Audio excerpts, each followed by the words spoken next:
Ketika Musa mengangkat tongkatnya, air sungai berubah menjadi merah seperti darah, dan begitu juga dengan seluruh sumber air yang ada di seluruh Mesir.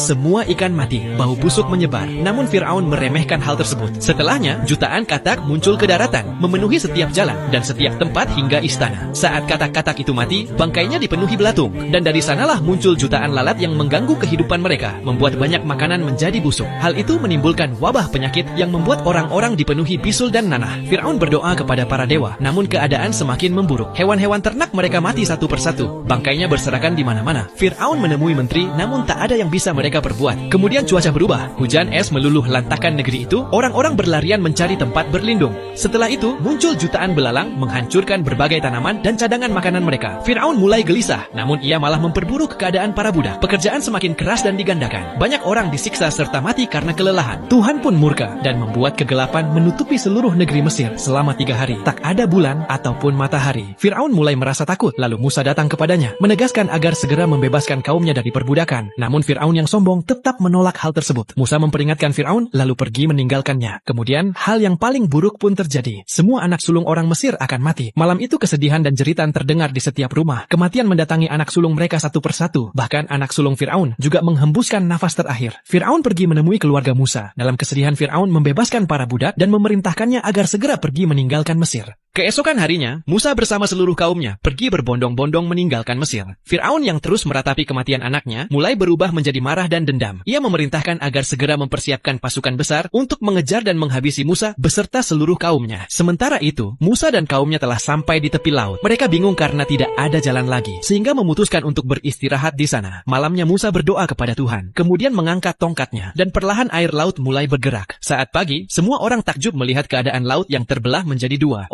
Orang mulai menyeberang, sementara Fir'aun telah sampai di sana dan melihat kejadian itu. Alih-alih bertobat, ia justru terus mengejar dan ikut menyeberangi laut itu. Ketika Musa dan seluruh kaumnya telah berhasil sampai di daratan, pasukan Fir'aun semakin mendekat. Kemudian Musa kembali mengangkat tongkatnya, dan seketika laut mulai tertutup kembali. Fir'aun beserta seluruh pasukannya tersapu ombak, menenggelamkan mereka hingga tak tersisa satu orang pun. Sehingga Musa dan kaumnya berhasil terselamatkan dari kekejaman Fir'aun.